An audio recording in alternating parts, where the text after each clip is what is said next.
Tentu menurut saya tidak mudah bagi Prabowo untuk mengendalikan partai-partai politik, apalagi partai politik yang tokohnya itu sekali berdia. Misalnya SBY atau Surya Paloh yang usianya hampir sama dengan Prabowo. Di luar sana juga ada Megawati yang lebih senior. Ini yang agak sulit dikendalikan oleh Prabowo Subianto. Jadi ada 3 tokoh dong? Ada 3 tokoh. Tapi di luar itu masih bisa dia kendalikan. Termasuk misalnya Golkar. Karena masih dipimpin Bahlil. Iya Pak akan mendukung. Karena kalau tidak mendukung bisa saja dia mereshuffle. 1 kali 100 hari atau 2 kali 100 hari. Nah, dalam kondisi kegamangan ini Prabowo menguasai psikologi politik di koalisinya. Tapi kan itu juga cukup berisiko juga, Bung. Karena apapun kalau ini dikaitkan dengan anggaplah rencana reshuffle, ya kan Prabowo juga nggak serta-merta bisa melakukan reshuffle. Apakah koalisi permanen ini akan meneruskan pasangan Prabowo dengan Gibran? Ini belum ada keputusan. Nah, di sini menurut saya partai politik tuh sedang berusaha mengintip dan mempengaruhi Prabowo untuk diberikan kesempatan kadernya menjadi wakil presiden. Karena menurut saya nyaris Prabowo itu tidak punya lawan tanding yang kuat di pemilu presiden 2029. Nah, masalahnya adalah apakah Prabowo juga mau memberikan kesempatan kepada tokoh-tokoh elit partai politik untuk menjadi wakil presidennya? Saya rasa enggak, Bung. Karena siapapun yang menjadi wakil presiden di 2029, dia seperti mendapatkan karpet mewah untuk menjadi RI 1 berikutnya.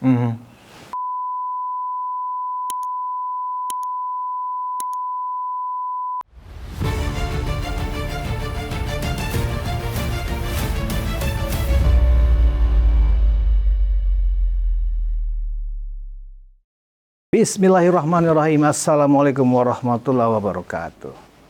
Penonton Ruang Konsensus Unpacking Indonesia kembali berjumpa bersama saya Budius Ma'ruf Piliang. Dan kita akan mengulas tentang apa yang terjadi pada saat hari ulang tahun Gerindra ke-17 kemarin dan juga peristiwa hasil KLB Gerindra yang memutuskan sejumlah keputusan baru. Nah, untuk mengulas itu, saya sudah kehadiran teman lama saya ini yang sudah beredar kemana-mana, ya kan, dan selalu ditunggu-tunggu. Kali ini saya sudah kedatangan Bro Slamet Ginting. Apa kabar, Bro? Siap, kabar baik, alhamdulillah. Lama kita nggak ketemu. Siap. Ya kan, saya pikir nggak mau datang ke sini. Ternyata alhamdulillah. Alhamdulillah. Bersedia hadir. Terima kasih, Bro Ginting. Terima kasih. Oke, Bro, seperti yang tadi saya sampaikan, yang paling menarik pada saat harlah Gerindra kemarin itu adalah himbauan, ya. Anggap itu himbauan. Saya pasti mengistilahkannya itu himbauan dari Ketua Umum Gerindra yang juga adalah Presiden untuk mengajak koalisi yang ada sekarang menjadi koalisi permanen. Ya, di satu sisi memang kalau kita lihat dari sudut pandang stabilitas pemerintah itu bagus, ya kan. Tetapi secara teori ilmu politik tidak ada di dalam sistem presidensial yang menerapkan multi partai ekstrim seperti kita sekarang. Koalisi permanen itu kan nggak ada dalam teori. Tetapi Prabowo menghimbau seperti itu dan respon dari partai-partai sejauh ini memang belum kelihatan, entah menolak atau mengafirmasi itu. Nah, menurut Bung Ginting, dilihat dari perjalanan Presiden Prabowo ini kan masih panjang, ya, masih sekitar anggaplah masih 5 tahun lagi, ya. Nah, dengan dicanangkannya koalisi permanen ini, banyak yang mengatakan, wah kok koalisi permanen, oposisi bagaimana, check and balancesnya seperti apa? Mungkin Bung bisa mengulas dulu nih tentang koalisi permanen ini. Iya, ini pesta memang belum berakhir. Artinya Prabowo sedang menikmati pesta kemenangannya. Dan ini karena baru berlangsung sekitar 4 bulan saja. Nah, di tengah pesta ini, maka dia melakukan menurut saya pendadakan strategis. Pendadakan strategis ini kalau di istilah militer adalah serangan cepat, tepat, dan itu membuat lawan-lawan politiknya, lawan-lawannya terperengah karena belum mempersiapkan segala sesuatu. Nah, koalisi permanen yang ditawarkan Prabowo Subianto itu, dia memanfaatkan momentum ketika tingkat kepercayaan publik terhadap dirinya itu sangat tinggi. Artinya lebih tinggi daripada era pertama SBY maupun Jokowi pada saat menjadi presiden. Nah, kesempatan itu kemudian dia ambil, jadi terdadak semuanya. Loh, ini koalisi seperti ini. Nah, tentu saja keputusan ini tidak bisa dilepaskan dari batalnya atau MK memotong parliamentary threshold dan juga presiden threshold. Sehingga semua partai politik itu berkesempatan untuk memunculkan kadernya di dalam pemilu presiden ke depan.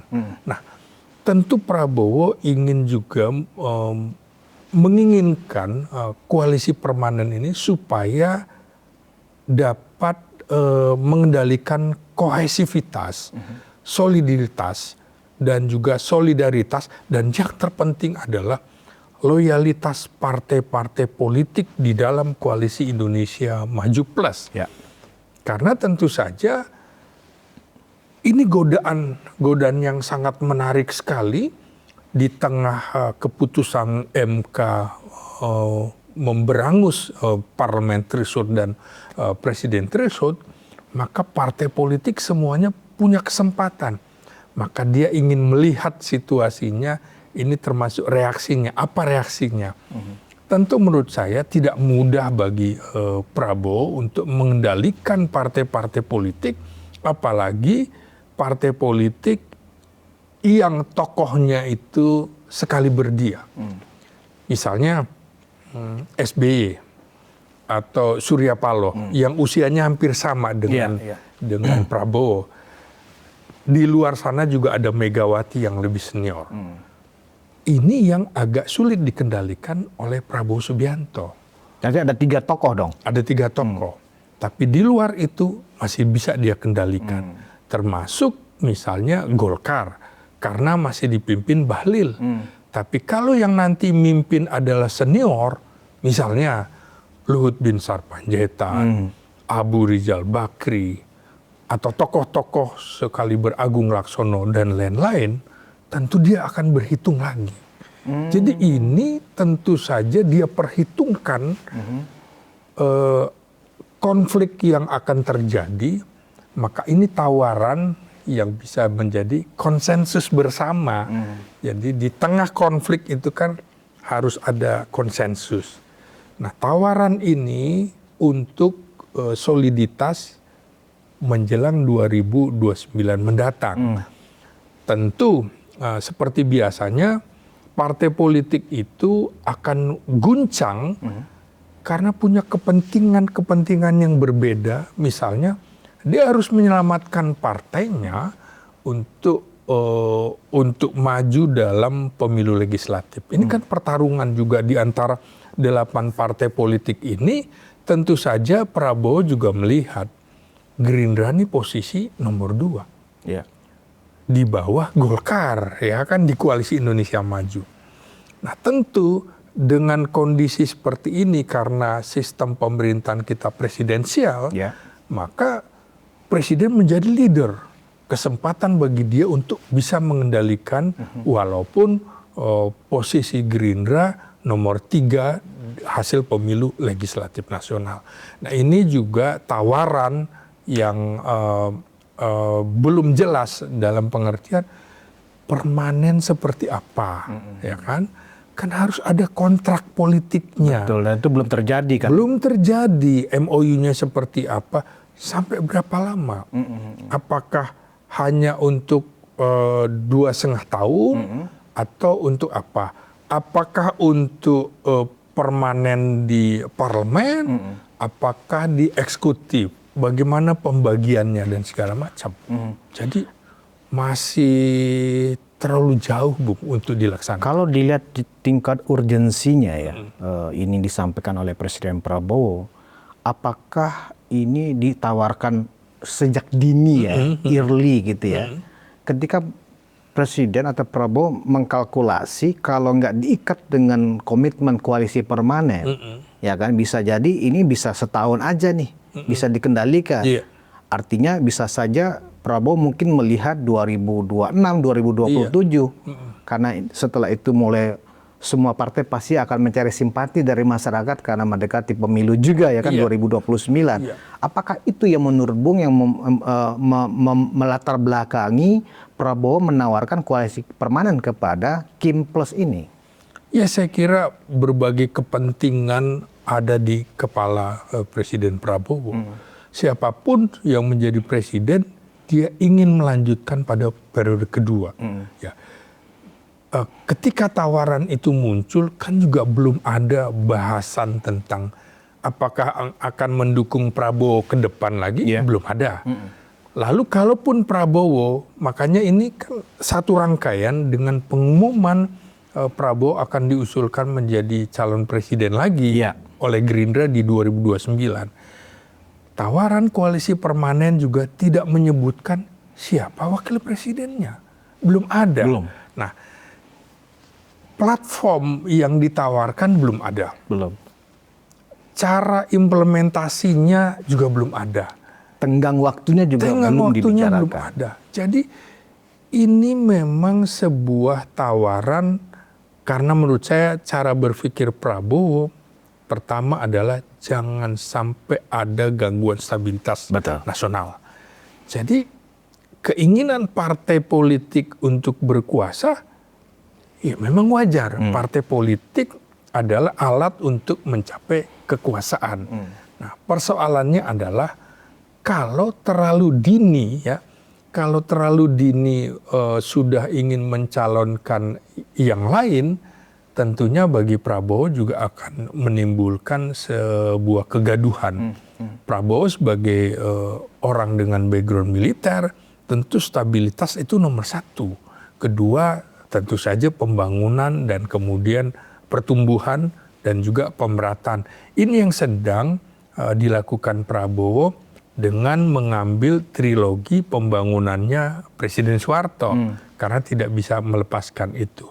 Nah, faksionalisme dan juga kepentingan-kepentingan yang ada di dalam partai politik ini kalau tidak bisa di-manage dengan baik oleh Prabowo sebagai leader dalam koalisi Indonesia Maju, tentu akan juga menimbulkan fragmentasi yang dapat memecah belah koalisi ini. Karena koalisi ini sebenarnya tidak ada istilah koalisi permanen. Apalagi ini sebenarnya lebih pada ciri model parlementer, koalisi di parlemen.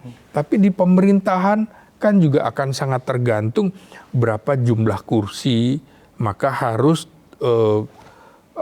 terdistribusi sesuai dengan perolehan di suara legislatif. Ini kan masih bias, belum dihitung lagi nih. Misalnya tiba-tiba PAN sekarang mengklaim ada 9 kadernya di kabinet. Tentu yang lain akan juga berhitung, misalnya Nasdem. Gue belum terwakili loh, ya kan?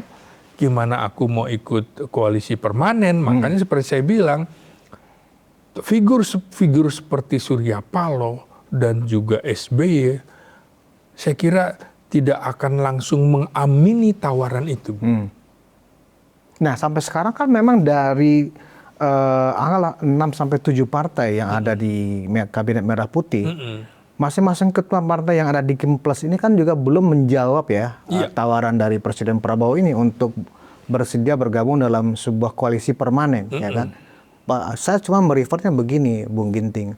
Secara teoritis, ya kan, yang ada biasanya di dalam sistem presidensial yang berpraktik seperti multi partai ini, sifatnya adalah setengah permanen gitu, bukan permanen begini, ya kan? Nah, karena masing-masing partai tentu punya kepentingan yang sama, ingin mencapai kekuasaan. Apalagi dibarengi dengan pada saat ulang tahun Gerindra yang kemarin itu ada pernyataan atau deklarasi dari seluruh partai, cabang-cabang partai Gerindra dari DPD sampai kabupaten, ya provinsi kabupaten sampai kota madya untuk kembali mencalonkan Prabowo sebagai capres dari Gerindra kan begitu. Iya. Artinya memang ini terlalu dini.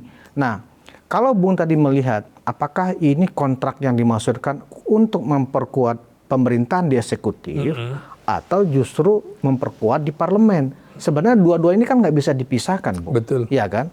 Karena program-program strategis yang sekarang menjadi semacam konsentrasi dari Presiden Prabowo adalah pertama MBG itu sendiri, ya kan. Yang kemudian swasembada pangan, dan swasembada energi, ya kan.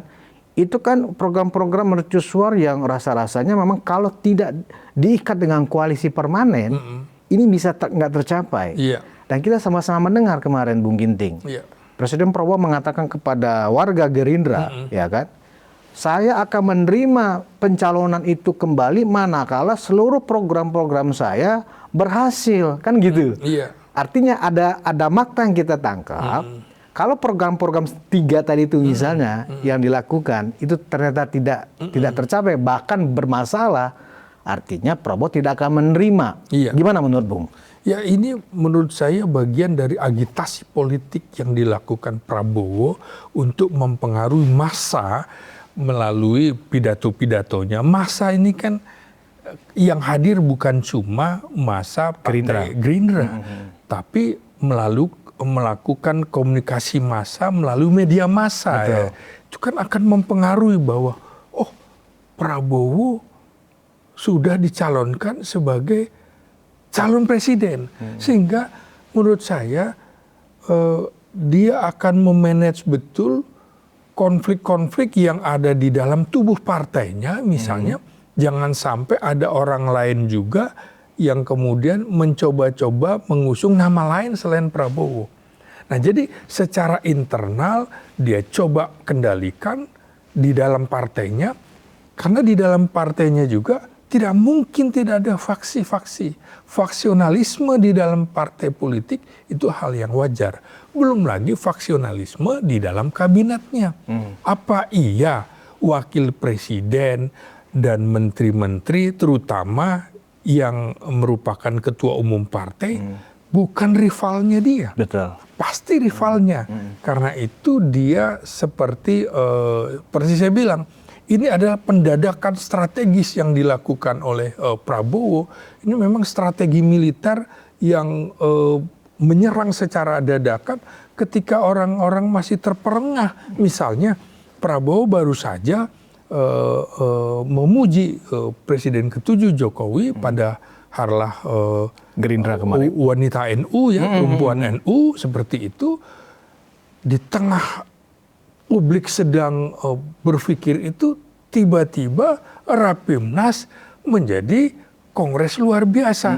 Itu kan dadakan-dadakan semuanya, yang mungkin tidak diperkirakan oleh para rival-rival politiknya, termasuk di antara ketua umum partai politik. Di tengah pesta itu kan tidak mungkin, misalnya saya sedang pesta, kemudian nanya kepada Bung Budius, Bung Budius, makanannya enak apa enggak? Anda nggak mungkin bilang makanan itu nggak enak. Karena dadakan nih. Karena dadakan. Gimana panggung kami? Wah, ya bagus. Jadi tidak sempat berpikir macam-macam. Maka kita lihat bagaimana Surya Paloh menjawabnya kan. Ya tentu akan kami bawa ke tim khusus. Kami akan lihat bagaimana kerjasamanya, berapa lama dan segala macam. Dan SBY juga belum berkomentar. Makanya saya bilang, kita lihat indikatornya di dua tokoh politik itu, bagaimanapun mereka adalah tokoh-tokoh yang juga punya kepentingan berbeda. Siapa sangka misalnya koalisi di era Presiden Jokowi bisa berpisah jalan pada saat Nasdem, kemudian PKB itu mendukung calon yang berbeda. Jadi saya kira politik itu sangat dinamis. Ini bisa saja terjadi hal yang macam-macam. Tapi menurut saya sekurang-kurangnya Prabowo ingin menguji loyalitas koalisinya, terutama menjelang reshuffle kabinet. Artinya jawaban-jawaban itu juga membuat kikuk yang lain. Misalnya iya Pak akan mendukung. Karena kalau tidak mendukung bisa saja dia mereshuffle 1 kali 100 hari atau 2 kali 100 hari. Nah, dalam kondisi kegamangan ini Prabowo menguasai psikologi politik di koalisinya. Tapi kan itu juga cukup berisiko juga, Bung. Karena apapun kalau ini dikaitkan dengan anggaplah rencana reshuffle, ya kan Prabowo nggak serta-merta bisa melakukan reshuffle berdasarkan basis-basis kepentingan dari pencapaian kementerian itu sendiri. Karena kan sebagian besar menteri ini kan ketua partai, ya kan, Menko aja ada 2 ketua partai, ya kan. Nah, jadi kalau misalnya ini strategi dadakan, ya kan. Nah, dadakan ini kan juga belum tentu hasilnya sesuai yang diharapkan oleh Prabowo. Manakala misalnya masing-masing partai ini kemudian membahas itu secara khusus di tim mereka masing-masing, di partai mereka masing-masing, ternyata memang harus di breakdown lebih jelas lagi, misalnya masa koalisi permanen ini sampai kapan, ya kan, apa yang akan kita dapatkan dan seterusnya, ruang lingkupnya sejauh mana. Karena tentu kecuali begini, partai-partai ini setelah mengkaji di internalnya, memang mereka merasa kita nggak ada yang bisa melawan Prabowo pada saat Capres 2029 nanti. Kalau itu keputusannya, barangkali mereka akan sign untuk ikut koalisi permanen. Karena kalau toh mereka nggak ikut koalisi permanen, berarti asumsinya dari internal partai mereka ada yang akan dimajukan sebagai calon untuk menyaingi Prabowo pada saat Pilpres 2029. Kira-kira begitu nggak, Bu? Iya, jadi seperti saya bilang juga, politik itu momentum. Ini momentum pada saat semua masa tertuju bahwa tingkat kepuasan terhadap Prabowo 80,9%. Ini masih dimainkan. Jangan sampai ketika sudah turun baru digulirkan. Nah, sama kan? Ini sudah muncul duluan sebelum kasus gas melon 3 kilo itu. Kalau gas melon muncul, kemudian survei ditanyakan, tidak akan dapat 80,9%. Publik sudah lupa ini, maka ini kesempatan diambil. Sama dengan approval ratingnya Presiden Jokowi masih tinggi, maka dia pun sudah menawarkan akan membentuk partai politik super TBK. Super TBK. Karena apa? Orang ternyata masih kuat ya Presiden Jokowi. Tapi kalau setengah tahun lagi atau 1 tahun lagi dia ngomong ini, momentumnya hilang, Bung. Jadi Prabowo memanfaatkan momentum ini di tengah publik juga ingin menyuarakan reshuffle kabinet dong. Menteri-menteri nggak becus ini, gitu kan.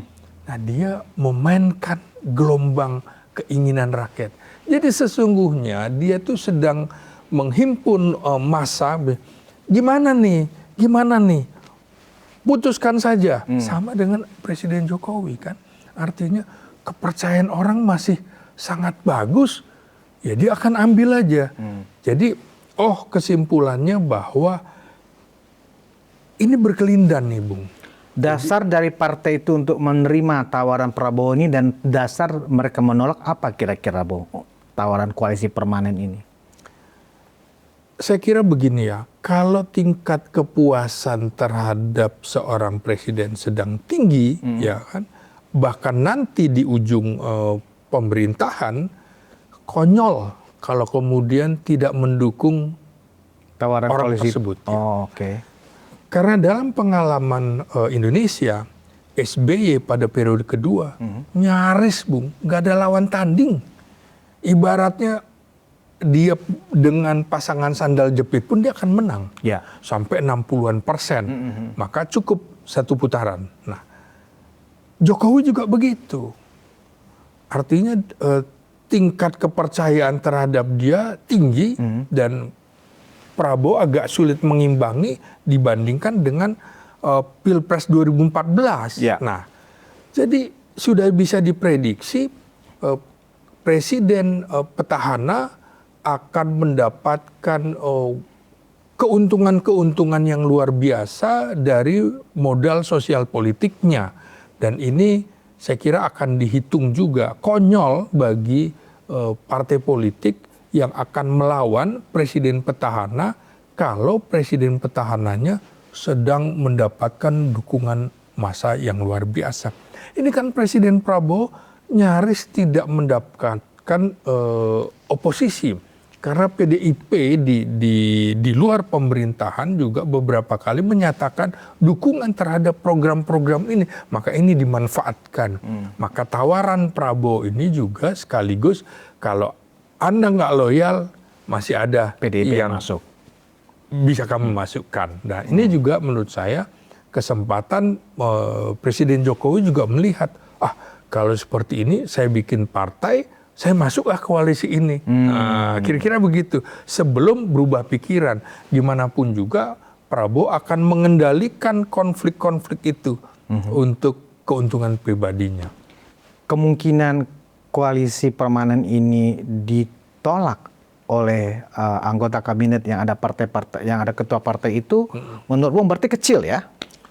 Saya kira untuk sementara akan sulit mereka mengelak, akan sulit menolak. Nah, tapi kan selama belum ada kontrak politik, ya dia bisa bicara macam-macam kan.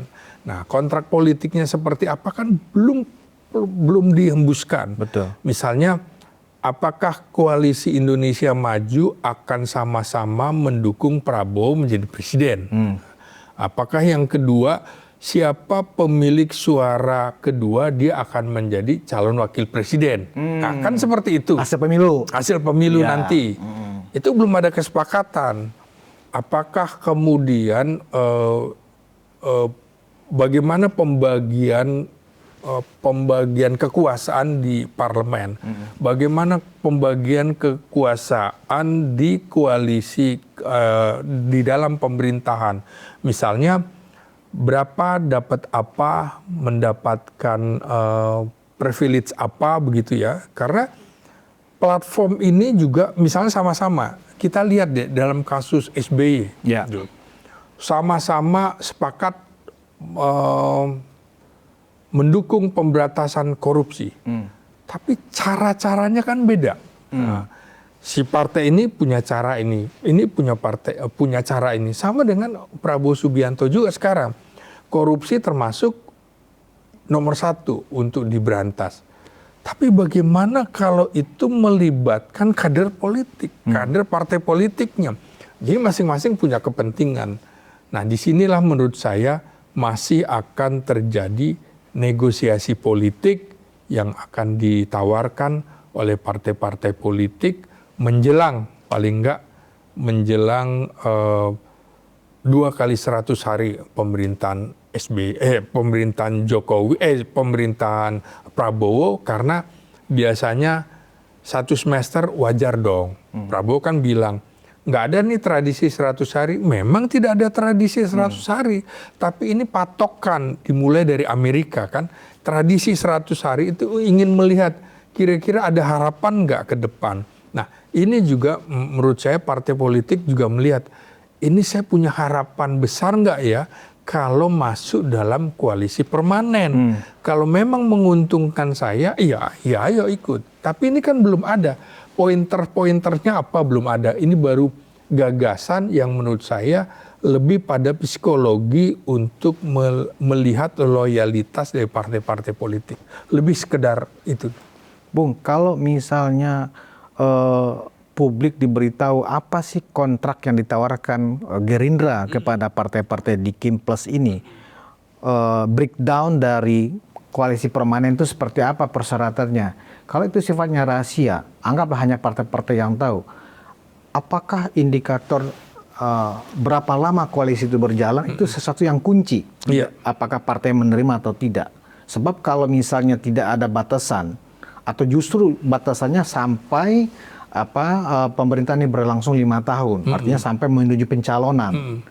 Nah, karena ini kan terkait juga bisa aja bargaining Prabowo. Tidakkah Anda reshuffle kalau Anda tanda tangan koalisi permanen? Bisa begitu nggak, Bung? Bisa begitu. Ya? Contohnya yang dilakukan oleh Nasdem. Kami mendukung sampai penuh. Artinya mendukung Presiden Jokowi sampai dengan selesai. Tapi setelah itu udah selesai dong. Saya mau ngapa-ngapain. Nah, ini kan main dua kaki ya, dianggap main dua kaki oleh Presiden Jokowi. Nah, Prabowo menurut saya belajar dari pengalaman itu supaya jangan main dua kaki. Tapi siapa yang bisa menjamin? Gitu. Siapa yang bisa menjamin? Karena kepentingan di parlemen beda, kepentingan di eksekutif apalagi. Misalnya sebuah kebijakan yang terkait dengan ideologi partainya kan agak sumir. Nah, tapi menurut saya sekarang nyaris tidak ada ideologi lagi. Artinya semua cair ya. Bagaimana mungkin misalnya PKS bisa bergabung yang tadinya sangat keras. Nah, tapi saya melihatnya begini ya. Berdasarkan pengalaman koalisi partai politik, maka biasanya akan menyisakan sekitar 1-2 partai politik saja. Karena supaya suaranya tetap bisa dikendalikan, supaya mayoritas di parlemen. Nah, Prabowo sekarang selain tingkat kepuasan 80,9%, di parlemen juga sudah 80-an%. Nyaris tidak ada lawan. Nah, karena itu ditawarkan supaya kemudian ini kita bahas ya, supaya dalam misalnya ya, dalam mewujudkan sebuah perundang-undangan, ini kan akan ada prolegnas. Beberapa berbeda pendapat nih, Bung, dalam menyikapi undang-undang. Di situ dikunci dulu supaya sama. Dikunci dulu supaya sama. Supaya kemudian ini tidak menjadi semacam nilai tawar bagi partai politik. Kalau gua nggak dukung ini, kalau misalnya, maka saya akan, misalnya, kalau saya tidak ditempatkan di dalam kabinet, dikurangi, maka saya tidak mendukung revisi undang-undang ini. Kan seperti itu. Nah, yang menarik adalah gak masuk akal koalisi di dalam partai politik. Artinya koalisi itu kan ada tawar-menawar. Ya. Sementara dalam konstitusi kita itu presiden punya kewenangan penuh untuk menentukan kabinet. Nah, di situ kan kontra. Artinya presiden nggak mau ditawar-tawar dong. Hak prerogatif gua dong. Ini konstitusi sudah pasal 17 itu sudah menggarisbawahi saya punya kewenangan. Nah, di situ kemudian partai politik apa berani minta, kalau Prabowo bilang misalnya, loh, saya nggak bisa tawar-tawar, saya adalah penguasa tunggal eksekutif. Ya, memang praktik dari sistem presidensial kita kan nggak bisa juga 100% seperti itu, Bung. Karena kalau berdasarkan konstitusi kita, harusnya hak prerogatif itu bukan hak untuk saling berbagi, ya kan begitu? Tapi kan praktiknya selama hampir pemilihan presiden langsung ini hampir 20 tahun, ya kan? Selalu kemudian terjadi power sharing setelah itu, kan begitu. Karena alasannya adalah demi stabilitas jalannya pemerintahan. Nah, Bung, kalau kita lihat dari konsekuensi dari koalisi permanen ini adalah ada yang mengatakan PDIP diblokir nih dari koalisi, karena kan PDIP kan nggak jelas ya posisinya, hanya mendukung, bahkan istilahnya mitra strategis. Nah, dengan penawaran koalisi permanen ini, otomatis kan PDIP nggak mungkin ada dalam koalisi ini, artinya ada di luar, artinya oposisi. Kira-kira ini adalah jebakan buat PDIP untuk memang bertarung sendiri, atau justru memancing koalisi yang ada di dalam. Kalau Anda macam-macam, ada di luar yang siap masuk menggantikan. Seolah-olah yang bergabung sekarang ini nggak ada pilihan lain. Karena ada PDIP dan itu partai besar, ya kan, dengan jumlah kursi yang juga mayoritas di parlemen, ya kan. Nah, apakah mainan-mainan seperti ini yang sedang diolah oleh Presiden Prabowo untuk menguatkan posisinya sebagai penguasa tunggal? Anda benar, Bung. Sampai sekarang PDIP belum menentukan sikap. Karena sikap itu biasanya ditentukan melalui Kongres. Nah, ini kan menjelang Kongres. Artinya Prabowo juga memberikan sinyal. Anda mau masuk apa enggak? Gitu kan. Kalau Anda mau masuk, oke. Ini prasyarat-prasyaratnya. Anda akan dapat begini. Lihatlah, Bung, 3 hari sebelum pengumuman kabinet, Puan Maharani sudah menyatakan sudah memberikan sinyal ada 3 orang kader PDIP yang akan masuk kabinet. Iya. Artinya apa? Potensi dia masuk besar juga. Nah, apalagi kalau misalnya Prabowo melihat ini ada yang kira-kira punya agenda lain nih di luar saya. Karena memang tingkat kesulitan yang sedang dibangun oleh pemerintahan ini, terutama karena betapa anggaran itu nyaris 50% itu dipotong. Iya. Apakah kemudian enjoy menteri-menteri dari partai politik untuk bekerja di mana anggarannya itu nyaris nggak ada? Ya, misalnya Menteri PU, dia menyatakan bahwa ini dananya hanya untuk makan siang menteri, kan kira-kira begitu.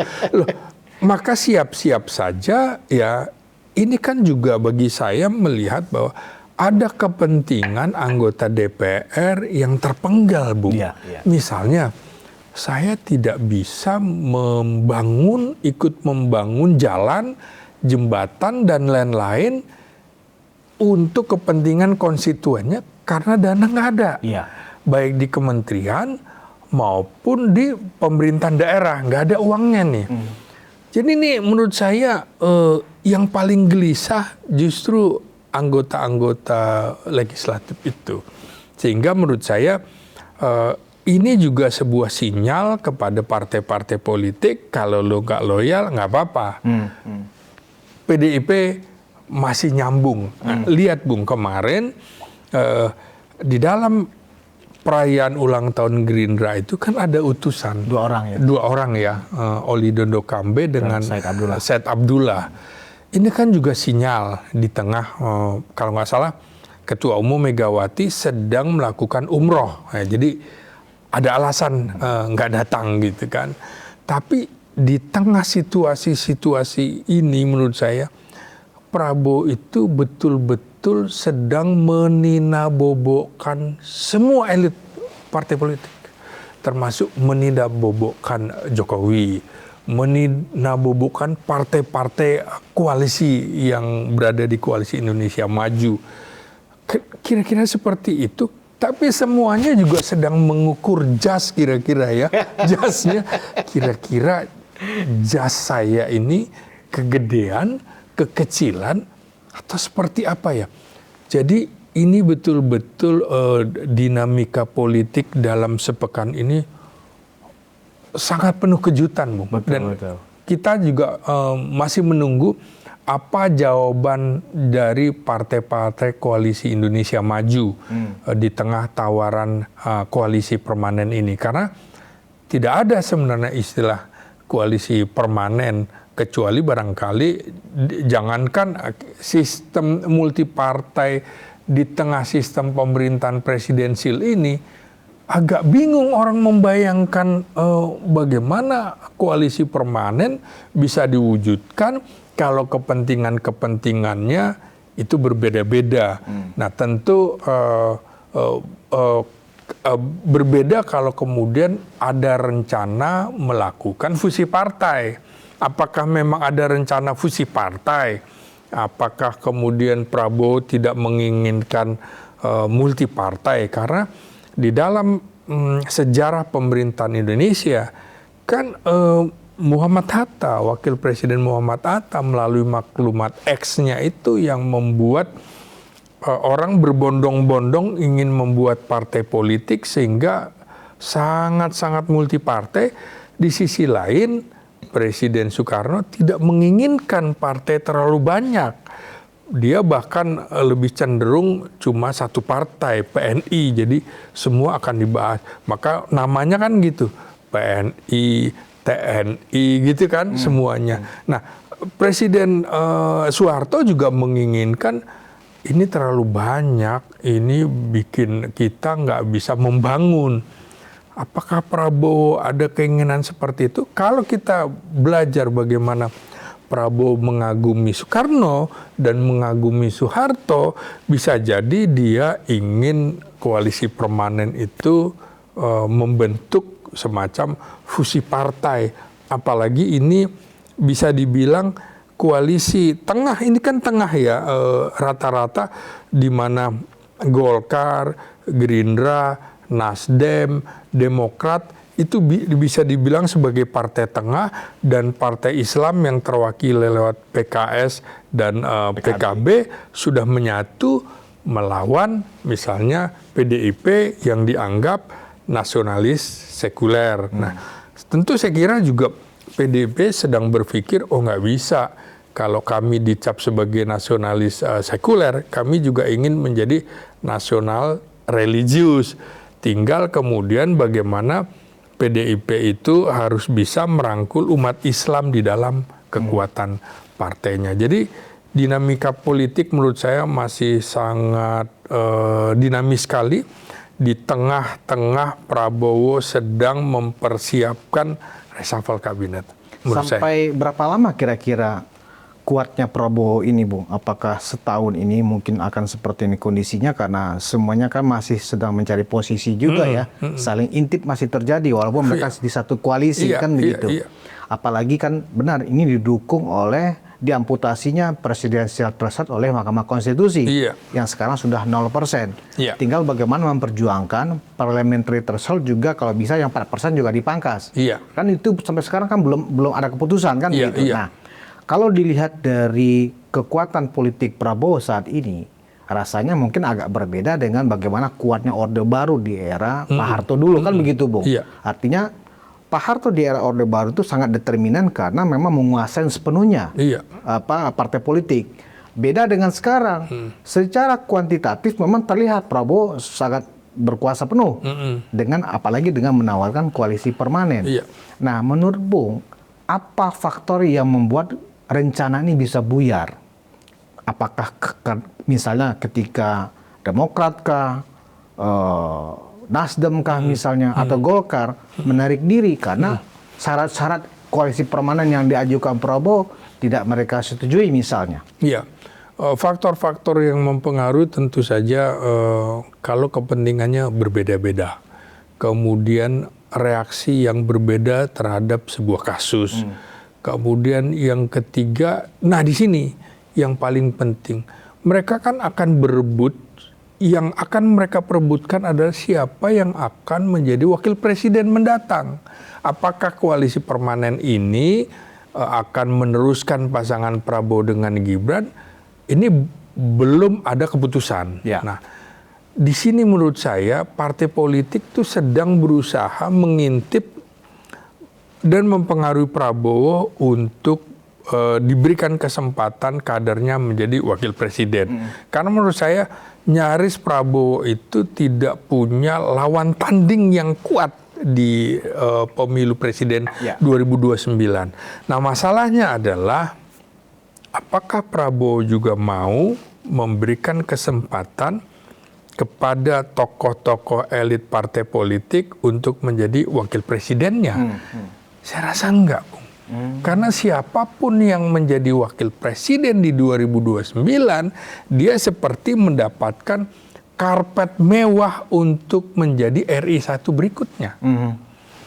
Kalau misalnya yang diberikan kesempatan itu PDIP, berarti dia sama juga kemudian bunuh diri politik.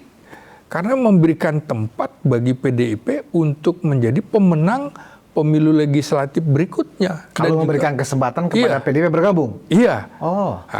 Apalagi kalau wakil presiden dari PDIP. Saya kira juga begitu, dia akan berhitung juga. Kalau Demokrat, misalnya AHY yang akan menjadi wakil presidennya, sama juga memberikan karpet biru bagi Demokrat. Itu tadi karpet merah buat Puan Maharani misalnya. Apalagi Golkar. Apakah Prabowo mau memberikan karpet kuning untuk Golkar agar menjadi pemenang pemilu legislatif dan pemenang pemilu presiden? Karena itu dia akan berpikir bagaimana membesarkan partai politiknya. Ingat bagaimana Partai Demokrat nyungsep dari 22% menjadi separohnya, bahkan sampai pemilu berikutnya tinggal 13%. Nah, sama dengan PDIP ya. Kemudian Demokrat juga begitu. tinggal disisakan 7%. Sesungguhnya, Bung, partai politik ini bisa kita perkirakan hitungan normal Demokrat itu hanya sekitar 7-8% saja. PDIP itu tidak lebih dari 20%, kecuali ada anomali-anomali politik seperti 1999 dia dapat 33%. Tapi kan normalnya sekarang kalau kita lihat sekitar 20-an%. Nah, Prabowo melihat bahwa ada peluang partainya mencapai 2 digit dalam pengertian dia pasti ingin mendapatkan 20%. Nah, tinggal apakah Prabowo punya Prince Crown di dalam Partai Gerindra untuk kemudian maju lagi dalam Pilpres berikutnya di 2034. Kalau Bung Steady melihat ada nggak Prince Crown di luar Prabowo di Gerindra sendiri? Saya kira Prabowo sedang melihat-lihat dari faksi-faksi yang ada. Begini, Bung, di dalam partai politik itu ketua umum dengan ketua harian sesungguhnya rival. Ketua umum dengan sekjen. Jadi sesungguhnya Don Dasko itu adalah rivalnya Prabowo diam-diam ternyata. Oh iya, udah pasti wajar saja faksionalisme. Misalnya yang menjadi penghubung antara Prabowo dengan Presiden Jokowi adalah Don Dasko misalnya. Dasko menjadi penghubung Megawati, Prabowo dengan Megawati, Muzani gitu kan, wajar kan. Menjadi penghubung Prabowo ke institusi militer misalnya Safri Samsudin. Itu kan 3 tokoh yang orang melihat bahwa Prabowo sedang memainkan bandul politik di antara 3 tokoh-tokoh kuat. Nah, sambil kita menunggu kabinet Gerindra yang sekarang kan belum diumumkan. Formasinya seperti apa? Kan formatur tunggal sudah ditunjuk Prabowo. Nah, formatur tunggal itu seperti itu. Nah, jadi saya kira semua itu sedang merayu Prabowo agar ditempatkan kader-kadernya menjadi calon RI2. Saya kira nantinya tokoh yang muncul adalah tokoh di luar partai politik, Bung. Kenapa Bung tidak melihat unsur Wapres Gibran sebagai paket yang kemudian akan dinaikkan kembali pasangan yang sama? Baik mendapat dukungan juga dari Gerindra maupun dari koalisi yang ada sekarang di Indonesia Maju. Sampai sekarang Gibran belum punya partai politik. Ya. Nah, Jokowi juga belum punya partai politik. Walaupun ada PSI yang katanya tegak lurus dengan Jokowi, tapi dengan asumsi dengan pernyataan Jokowi akan membuat partai politik baru. Nah, saya kira juga konstelasi akan juga berubah, Bung. Apakah nantinya partai baru ini akan mengajukan Gibran lagi sebagai calon wakil presiden?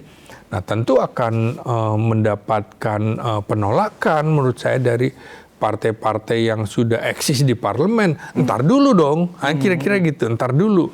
Sambil dilihat juga, lihat dulu ratingnya seperti apa. Jadi tingkat kepuasan, tingkat keterpilihan si tokoh-tokoh ini seperti apa. Jadi itu masih panjang sekali. Jadi menurut saya ini membuka kesempatan bagi partai-partai politik dengan pemenggalan parliamentary shoot dan presidential shoot. Tapi Prabowo kira-kira kalau main catur, dia sudah ambil buah putih dulu. Jadi buah putih berarti dia maju duluan. Nah, sehingga yang lain tinggal menunggu bidak apa yang akan dijalankan Prabowo, maka bidak yang lain menunggu. Nah, jangan sampai kemudian menurut saya Prabowo tidak ingin ketinggalan kereta di dalam persaingan politik ini.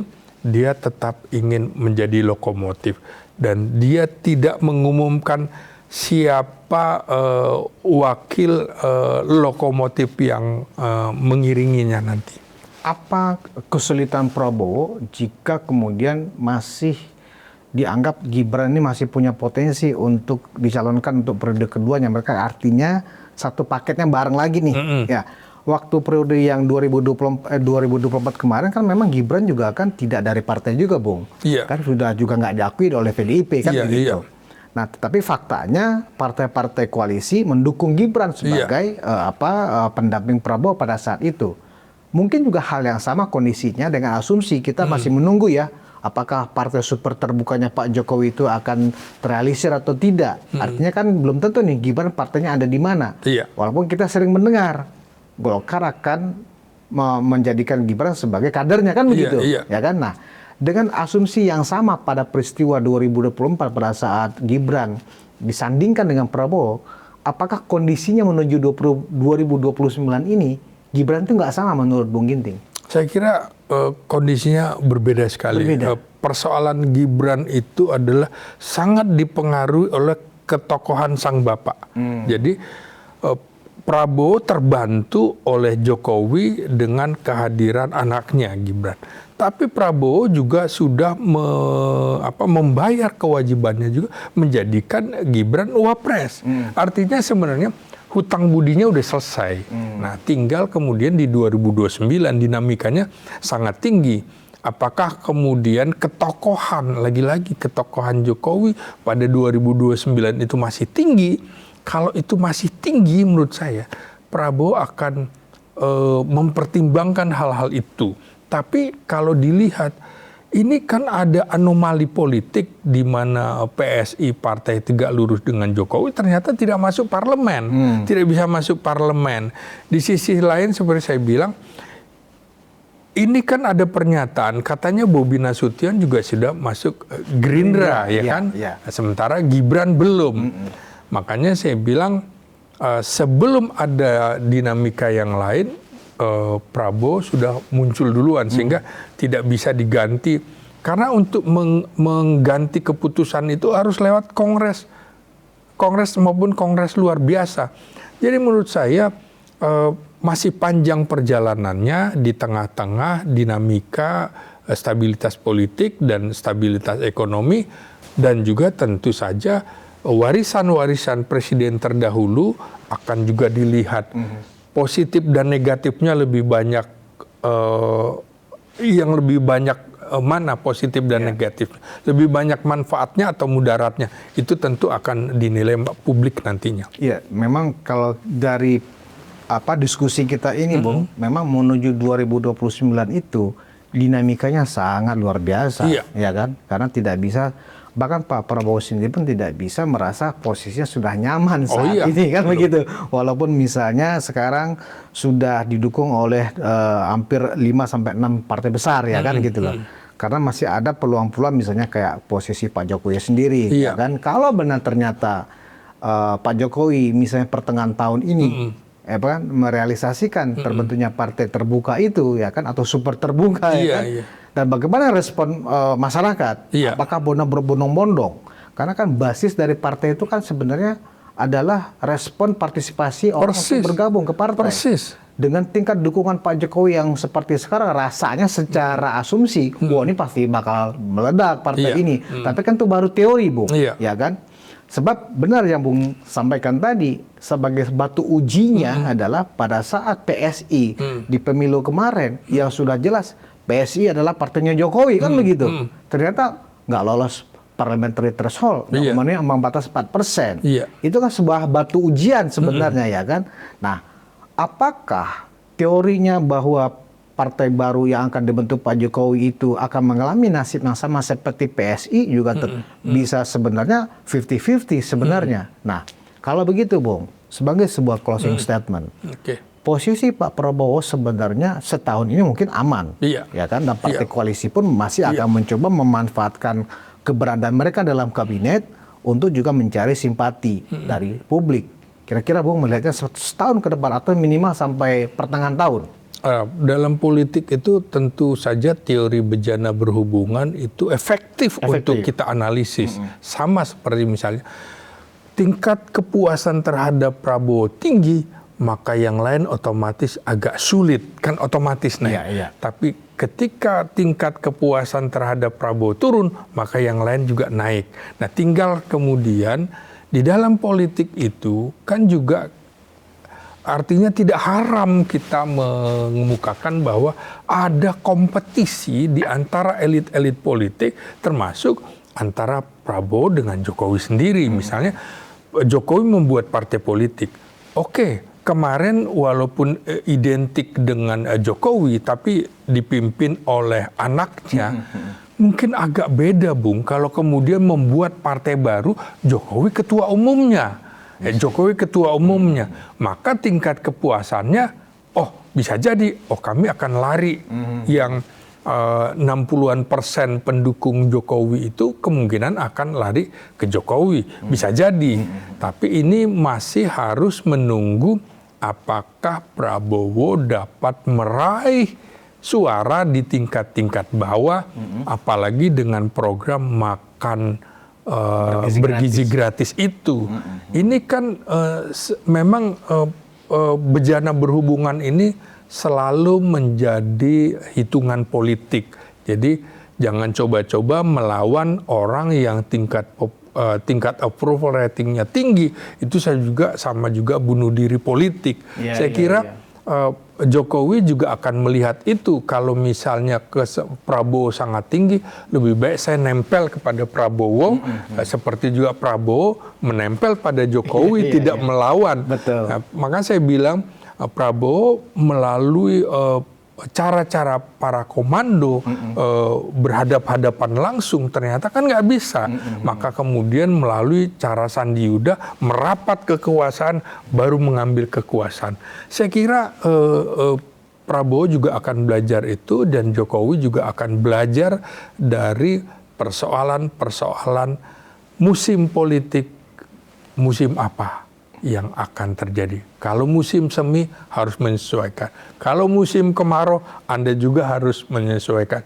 Jadi politik itu seperti ramalan cuaca, kemudian hasil ramalannya benar atau tidak. Dan orang kalau percaya pada hasil survei, mereka tentu sudah belajar tentang matematika politik. Baik. Ya. Menarik sekali, Bung Ginting. Ternyata memang ada variabel dependen nih. Ya. Variabel dependennya ternyata adalah ketika Presiden Jokowi benar-benar merealisasikan wacananya akan membuat partai super TBK itu. Ya toh? Karena kalau itu yang terjadi, mau tidak mau, teori siapa yang akan menempel akan kembali terulang pada 2029 nanti. Iya. Apakah partai Jokowi ini akan menempel ke Pak Prabowo atau sebaliknya? Iya. Pak Prabowo tetap harus menempel kembali ke Pak Jokowi. Iya. Kita tunggu sampai pertengahan tahun ini, Bung. Apakah benar partai itu akan terjadi atau tidak? Iya. Terima kasih, Bung Slamet Ginting. Iya. Penonton Ruang Konsensus Unpacking Indonesia, kita sudah sama-sama menyimak diskusi dengan Bung Slamet Ginting. Jadi memang dinamika politik menuju 2029 tidak bisa kita hitung berdasarkan matematika 1 tambah 1, 2. Berbagai kemungkinan bisa saja terjadi, termasuk ada variabel dependen namanya Pak Jokowi masih akan menjadi pemegang kartu untuk menentukan arah politik, termasuk arah politik dari Presiden Prabowo sendiri. Demikian, semoga ini memberikan pencerahan dan manfaat bagi kita semua. Kita bertemu di episode selanjutnya. Wassalamualaikum warahmatullahi wabarakatuh.